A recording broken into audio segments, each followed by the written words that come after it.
some cool tech to upgrade your setup but are on a tight budget? Well, I got you covered. Welcome to episode 3 of Cool Tech Under 50 for your setup.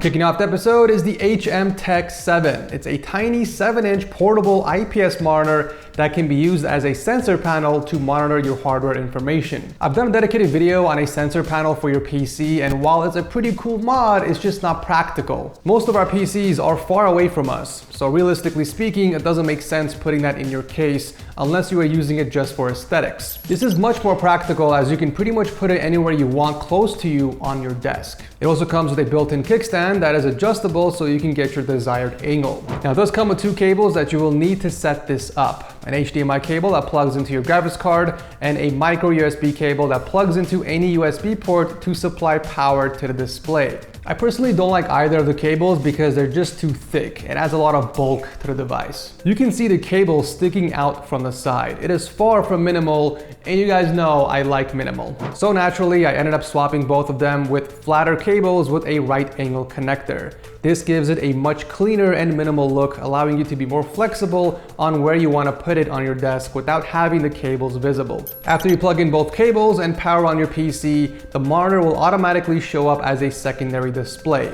So we just have to go into the display settings and change the orientation.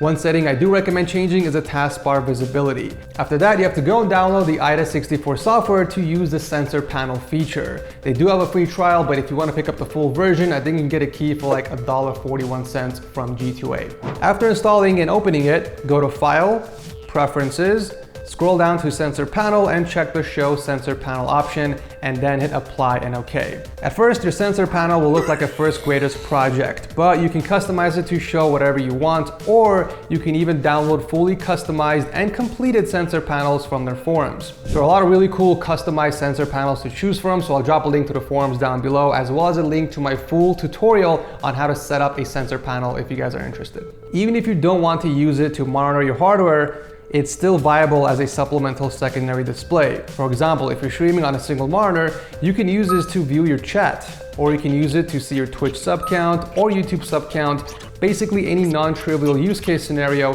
where it doesn't make sense to buy a full-size monitor. The only thing I don't like about this monitor are the viewing angles. It says it's an IPS display, but you get some really bad color shifting vertically. Guys, this next item is gonna blow your mind. Literally. Okay, maybe not literally, it's gonna blow you. It's the Smart Devil USB desk fan. And I know what you guys are thinking. A desk fan? Really, Ed? Let me explain why this was a game changer for me. Now, first off, I can't take credit for this because I stole this idea from a streamer from the last React video on the channel, and I saw that he also had a desk fan to help keep his hands from sweating. But it actually does more than that. It's like a personal AC unit for yourself. I have it positioned so that the mouse and myself are within line of sight, meaning the fan keeps my hands cool during gaming and it keeps me cool at the same time. This makes such a difference in my room when it's hot outside because there is so much heat being produced from all of my tech. Even with the AC blasting, it gets a bit toasty in here. With the fan on, I stay nice and cool and my hands no longer sweat during gaming. No sweat means a cleaner mouse pad, which, by the way, if you guys do like this design, you can grab one or many like it from dealsource.tech/store. Now, there are a lot of desk fans available on Amazon, so I recommend picking one up that fits your budget and your needs, but for me personally, the Smart Devil is one of the best. You can adjust the angle of the fan by moving it forward or back, and there's a knob in the front for the wind speed. I've never maxed this thing out, by the way, because it's got amazing airflow. I always keep it between 50 and 75%, and it's really quiet.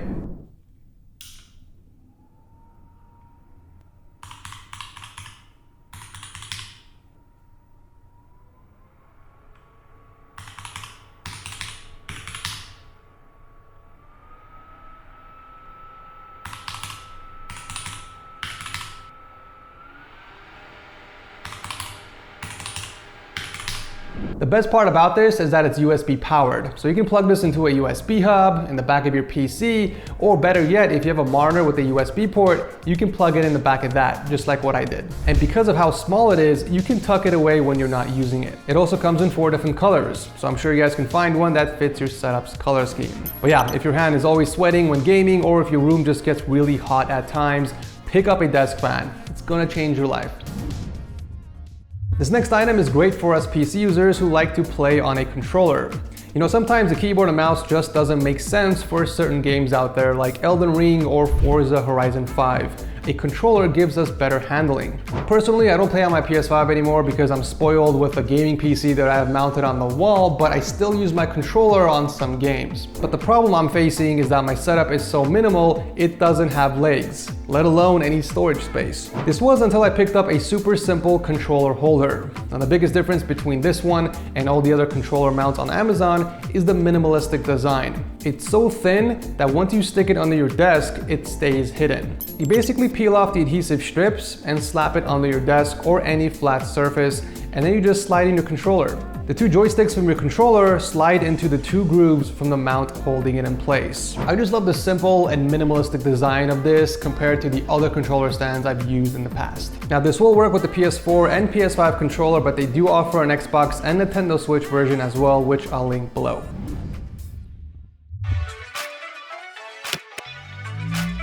Yes, indeed, I just turned my PC on by pressing a switch underneath my desk. This is the DKE external power switch, and it's the perfect solution for people that have their PC further away from them, or for people who just want to power on their PC with style. Either way works. So the switch comes in a white option or a black option, but the keycap is removable so you can put in any keycap you want. The switch itself is mechanical, but it doesn't state what it is on the website. It's definitely clicky, so it's a blue switch variant of some kind, probably Gateron or Kale Blues if I had to guess.